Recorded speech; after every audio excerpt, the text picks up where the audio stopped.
Hi, Richard. It's nice to see you today. Hi, Kerry. Thank you. Practically, you want to tell the folks at Catholic Church who you are? So, my name is Richard Tiplady, and I work for the Episcopal Church, training priests and lay readers. That's my full-time job. And I'm also involved in trying to do training for pioneer ministry and church planting as well. And you are, in fact, a Reverend Doctor. I am, yes, both. Yes. Not a medical doctor, a theological doctor. A proper doctor, as they say. Or is it not a proper doctor? Yes. Yeah, don't come to me with a broken arm. I can't help you. You had an incident on a mountain. Was it last year? It was early March last year, just over a year ago. Yeah. Do you want to take us back to that day and tell us what happened? Yes, we'll do. I mean, a slightly wider backstory is I'm a very keen mountaineer, done over 100 Scottish Munros, and find it a deeply spiritual experience. I find it's part of my spiritual life related to mountaineering. I go by myself most of the time, and it's a place that I meet with God a lot. And we can see in the Bible that, God meets people on mountains all the time. So yeah, absolutely. It's not a new thing. And on that particular day, I was actually down in the Lake Districts, walking with a chap I'd never met, a chap called John, but who we had a lot of mutual friends. And he has developed this idea of what he calls mountain pilgrimage. So it's a more conscious idea of being in the mountains and in some way being conscious that God is with you and you're walking together through the mountains. And we'd climbed a mountain in the lakes called Pillar Mountain, which is not a very well-known one, but it's one of the more challenging mountains and has a steep spire on its northern face, a pillar of rock, which is why it's called Pillar Mountain. And we'd climbed up to that and taken some video footage and things. And then we continued up beyond the pillar towards the summit. It was had been very snowy last February. There'd been an awful lot of snow, a lot of bad weather for several weeks. And so the mountain was covered in snow, very frozen, very solid. We were in crampons, we had our ice axes out and we were climbing up. And very, very close to the summit, less than 10 meters from the top, I had a bit of an accident, I think it's fair to say. There was a narrow snow-filled gully to the summit, and I had realised that the ice was far steeper and there was a much bigger step than I felt safe with, and I decided to descend down a short distance and try and find a different route up. And in that very short descent on very solid frozen snow and ice, I slipped and I started falling.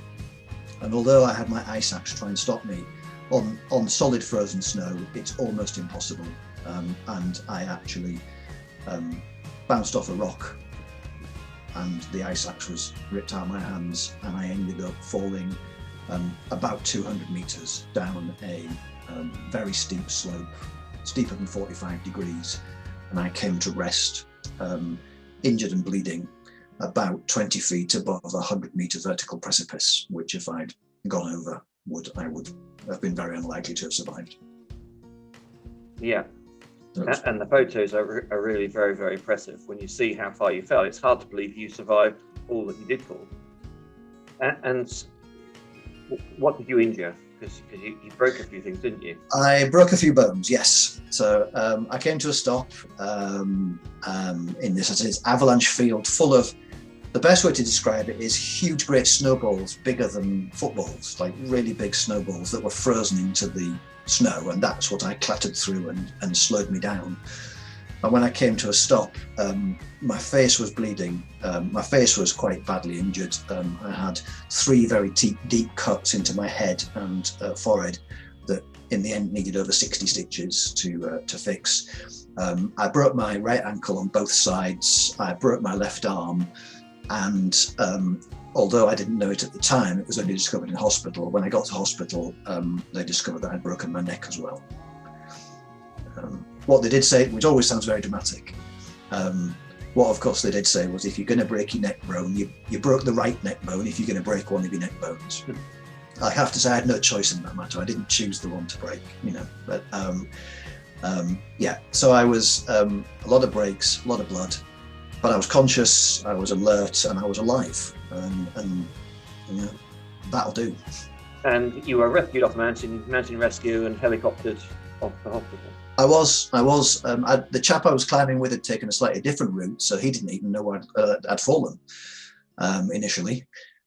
So I knew I had to get help myself. So my phone had survived and I had a signal. So I phoned Mountain Rescue and told them where I was. Thankfully, two helicopters, an air ambulance and a Coast Guard helicopter to winch me off. Over 20 members of the Cockermouth Mountain Rescue team came to me. The first of them arrived less than an hour and a half after my call, treated me initially on the hillside. I had a rescue whistle, and the standard thing if you need help is to blow it 6 times a minute. So 6 short blasts and then wait. And that had got the attention of John, the chap I was with. So he joined me about half an hour after the fall because it had taken him a while to get down to me. And I was winched off to, first of all, to Carlisle, to the hospital in Carlisle, where I was assessed, an x-rayed leg, arm. And they x-rayed my head to check to see if there'd been a skull fracture, and also had a CT scan to see if there was any internal bleeding. And it was that discovered the broken neck. So I had a neck brace on. I was transferred the next day by ambulance to Newcastle, to the Royal Victoria Infirmary, which is the north of England's specialist centre for all head and spinal injuries.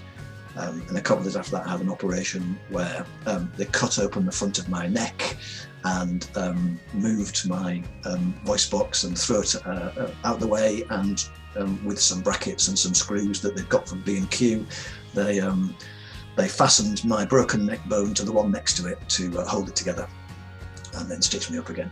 And that fixed the broken neck. And then it was a case of a few days later coming home and starting the rehabilitation process, and eventually an awful lot of physiotherapy to get my mobility back and get me walking again, and make sure my arm was all right, and make sure my neck wasn't completely stiff. And here I am, just over a year later, pretty much back to normal. That's fantastic. So, but difficult question for you: where was God in all of that? When why didn't God catch you, stop you falling? Where was He when all that was going on? Good question, isn't it? Yeah. This was all over the media and social media this fall, obviously. I mean, it was a big fall. It was, a dramatic location. It was a big story. My story was featured in several newspapers and on the BBC as well. And I've seen some of the social media comments, which have been really quite positive. But one person said or commented on social media on the Mountain Rescue Team's site, this guy's guardian angel was watching over him, and someone else commented, yes, just a few seconds too late. I thought it was a good way of putting it. The Daily Mail actually called it a miracle, which is interesting. Of all the newspapers, the Daily Mail called my rescue a miracle. But if it was a miracle, then why didn't God give me a puncture on the motorway to stop me getting there in the first place? Those questions can come up. And bluntly, there are no answers. And I don't think that God promises to protect us from falls. It just turns out, coincidentally, that the day my accident happened last year, the gospel reading in the lectionary was the reading where the devil challenges Jesus to jump off the temple and the angels will catch him. And I did have a friend say to me, that's just typical of you Christians, take the Bible literally, don't you? Where was God in it? The one thing I can say absolutely is that once I had stopped and I'd realised that I wasn't going to start sliding again, and I was in a safe, secure position, my crampons were firmly embedded into these big frozen mounds of snow. I'd done my self-assessment in terms of the injuries. I had actually got myself into a heat reflective survival bag because I expected it would take a while before rescue would come, and it was early March and it was frozen snow and I was going to get cold. And before anyone got to me, I still remember I remember thinking to myself, I feel protected. And I can't say more than that, but I was very, very conscious and very aware of an incredible sense of feeling protected. And I don't actually want to sort of go any further in the sense of, was it angels, was it God, who was it? I don't know, but what I know was, I know what I sensed, I know what I felt. And that was incredibly comforting. And that sense, I guess, and it's the sort of thing you have to think about a bit afterwards, that sense that even in real extremity and substantial injury. And my head was bleeding like crazy, although, you know, got bandages on it to try and soak up the blood and everything, but I couldn't see out of one eye, and I could see it dripping off my nose. And nonetheless had this sense that here I am, and I'm in a bit of a mess, but I've been protected. I'm being looked after. God's with me. That'll do me. That'll do for now, you know. I'll take that.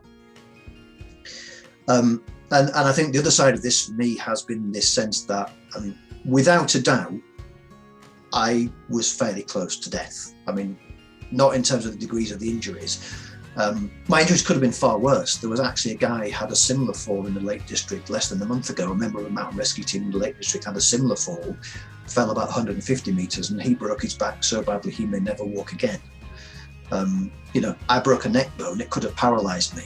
I could have been, you know, completely paralyzed. I was extremely fortunate to have pretty limited injuries given how far I'd fallen and how many rocks I'd bounced off. So I'm grateful for that. But what I have really is a deep sense now that if my life has been spared, then really it's for one reason. It's to carry on doing what I always wanted to do anyway, which is to serve Christ, to make him known, to serve other people in Christ's name. And yeah, that's what we should all be doing anyway. But if I've been given extra time, a bit like Hezekiah in the Bible was given extra time in life, wasn't he? You know, we're told he was given an extra 10 years. If I've dodged a bullet, because if I'd slid another 20 feet, I wouldn't be talking to you today. Then it's for one reason, and that's so I can keep serving God. And that's exciting. That's not a burden. That's a really exciting joy, privilege for me to talk about that. So in a sense, where is God in all of this? God was with me. I had a deep sense of that.